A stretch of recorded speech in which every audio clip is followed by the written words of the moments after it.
വാ, കയറുമാളൂ. Christy glass താഴ്ത്തിക്കൊണ്ട് പറഞ്ഞു. വേണ്ട സർ, ഞാൻ ബസ്സിന് പോയിക്കോളാം, എനിക്കതാണ് ശീലം. അവൾ അവനിൽ നിന്ന് ഒഴിഞ്ഞു മാറാൻ പരമാവധി ശ്രമിച്ചു. അതിനെന്താ, എന്ന് എൻ്റെ കൂടെ വരാം, വാ കയറി നീ. ക്രിസ്റ്റിയുടെ നിർബന്ധത്തിന് മുന്നിൽ ഒടുവിൽ അവൾക്ക് തോൽക്കേണ്ടി വന്നു. മനസ്സില്ലാ മനസ്സോടെ അവൾ കാറിൻ്റെ മുൻ സീറ്റിലേക്ക് കയറി. യാത്രയിലുടനീളം ക്രിസ്റ്റി സംസാരിക്കാൻ ശ്രമിച്ചെങ്കിലും മാളവിക ചുരുങ്ങിയ വാക്കുകളിൽ ഒതുക്കി കുറച്ചു ദൂരം ചെന്നപ്പോൾ അവൾ പറഞ്ഞു, ഇനി ഇവിടെ നിർത്തിയാൽ മതി സർ.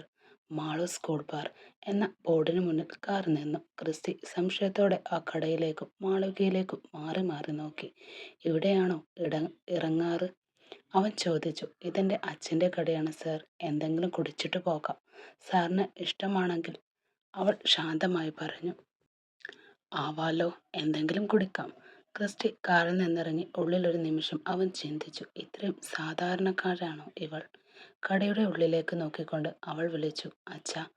തിരക്കുകടൽക്കിടയിൽ നിന്ന് അവളുടെ അച്ഛൻ തിരിഞ്ഞു നോക്കി. മകളെ കണ്ടപ്പോൾ അദ്ദേഹത്തിന്റെ മുഖത്ത് പുഞ്ചിരി വിരിഞ്ഞു. മോളെ, നീ വന്നോ? നീ വീട്ടിൽ പോയിക്കോ മോളെ, ഇവിടുത്തെ തിരക്ക് ഞാൻ നോക്കിക്കോളാം. കൂടെയാണുള്ളത് ആരാ?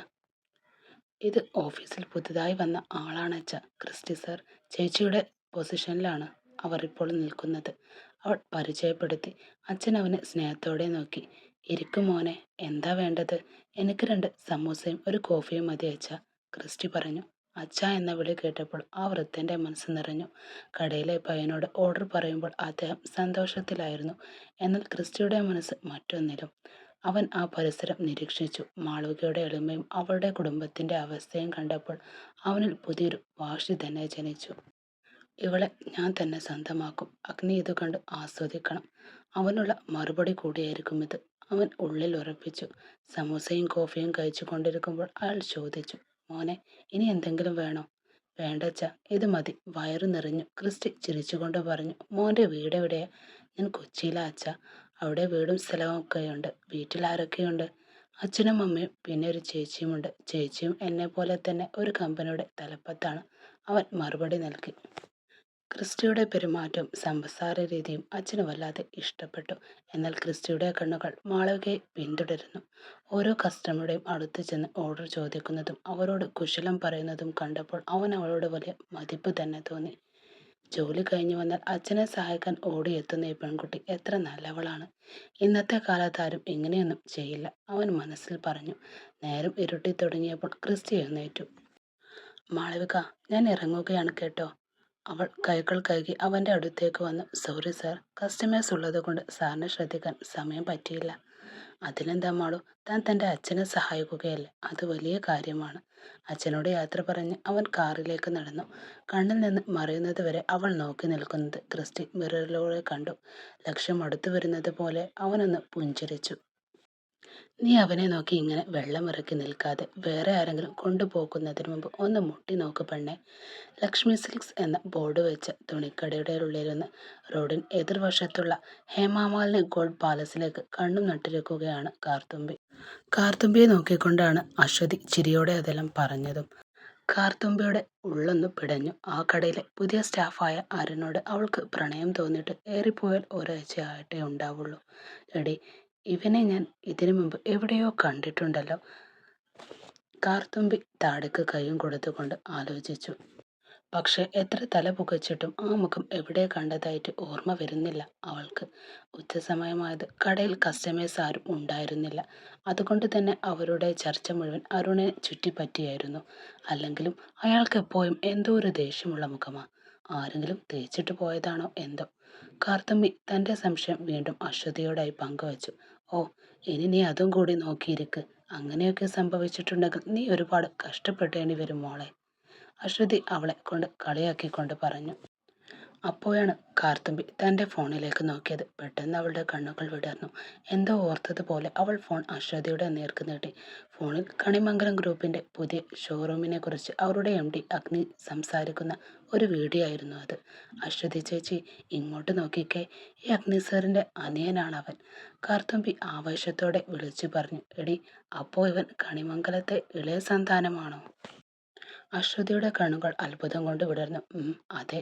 പക്ഷേ കോടീശ്വരനായവൻ എന്തിനാണ് ഇവിടെ പണിയെടുക്കുന്നത്? അങ്ങനെയൊക്കെ ചോദിച്ചാൽ എനിക്കെങ്ങനെ അറിയാം ചേച്ചി? ഈ നഗരത്തിലെ അവർക്കില്ലാത്ത ബിൽഡിങ്ങുകളോ സൂപ്പർ മാർക്കറ്റോ ഹൈലൈറ്റ് മാളുകളോ ഒന്നുമില്ല. വീട്ടുകാരുമായി വല്ല തർക്കവുമായിരിക്കും. അതാവും ഇങ്ങനെയൊരു കടയിൽ സാധാരണയായി സ്റ്റാഫായി നിൽക്കുന്നത്. എൻ്റെ കേട്ടറിവ് വെച്ച് സേതുമാധവൻ എന്ന് പറയുന്ന അവരുടെ അച്ഛൻ വലിയൊരു ഗ്രൂപ്പിൻ്റെ ഓണറാണ്. അഗ്നിയും കണിമംഗലം ഗ്രൂപ്പിൻ്റെ പവർഫുൾ ഓണറാണ്. പിന്നെ അവരുടെ മൂത്ത ഏട്ടൻ വസുദേവൻ. അയാൾ പണ്ടേതോ പെണ്ണിനെ പ്രേമിച്ച് നടന്നിരുന്നു. അതിനെ കിട്ടിയോ ഇല്ലയോ എന്ന് കൃത്യമായൊന്നും അറിയില്ല. ഇപ്പോൾ അയാൾക്ക് വേണ്ടി പുതിയൊരു കാർഡിയാക് ഹോസ്പിറ്റൽ തന്നെ ഇവിടെ വരുന്നുണ്ടെന്ന് വേലായുധ മാഷിൻ്റെ കടയിലിരുന്ന് ആളുകൾ പറയുന്നത് ഞാൻ കേട്ടതാ ചേച്ചി. കാർത്തുമ്പിയുടെ വിവരണം കേട്ട് അശ്വതി അവളെ ഒന്ന് അടിമുടി നോക്കി. അപ്പോ നിന്റെ കയ്യിൽ അവന്റെ സകല ജാതകവും ഉണ്ടല്ലേടി? അശ്വതിയുടെ ചോദ്യം കേട്ട് പെണ്ണൊന്ന് ചമ്മി നാണിച്ചു. അവര് വലിയ ആളുകളല്ലേ ചേച്ചി? നമ്മളെപ്പോലുള്ള സാധാരണക്കാർ ചെന്ന് ഇഷ്ടം പറഞ്ഞാ എങ്ങനെ ശരിയാവാനാ? അവളുടെ ചിന്തകൾ വീണ്ടും പല വഴിക്കും പാഞ്ഞുപോയി. അങ്ങനെയൊന്നുമില്ല പെണ്ണെ. എത്രയോ വലിയ പണക്കാർ പാവപ്പെട്ട പെൺകുട്ടികളെ വിവാഹം കഴിക്കുന്നുണ്ട്. നീ അതോർത്ത് വിഷമിക്കേണ്ട. അശ്വതി അവളെ സമാധാനിപ്പിച്ചു.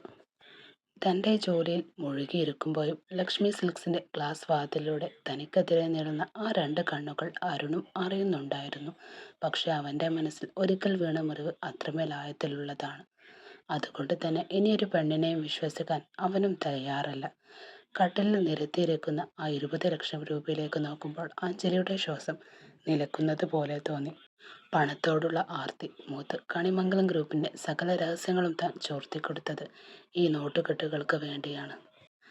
എന്നാലതും 8 നിലയിൽ പൊട്ടിയെന്ന് പറയാം. അതുകൊണ്ട് താൻ ഒരു കടക്കാരിയായി മാറി. പെട്ടെന്നാണ് അവളുടെ ഫോണിൽ വീണ്ടും ശബ്ദിച്ചത്. ആ അജ്ഞാതമായ തൻ്റെ ഭീഷണി സന്ദേശമായിരുന്നു അത്. നിനക്കുള്ള സമയം കഴിഞ്ഞു അഞ്ജലി. ഇനി വെറും 2 ദിവസങ്ങൾ മാത്രം. അതിനുള്ളിൽ താൻ പറഞ്ഞ സ്ഥലത്തേക്ക് ക്യാഷ് എത്തിക്കണം. ഇല്ലെങ്കിൽ എൻ്റെ മറ്റൊരു മുഖം കാണും നീ. നീ 20 ലക്ഷത്തിൻ്റെ കടക്കാരിയാണെന്നും ഈ ചതി ചെയ്തത് നീയാണെന്നും നിന്റെ അച്ഛനും അമ്മയും അറിയും. നിന്റെ എല്ലാ രഹസ്യങ്ങളും അതോടെ അവസാനിക്കും.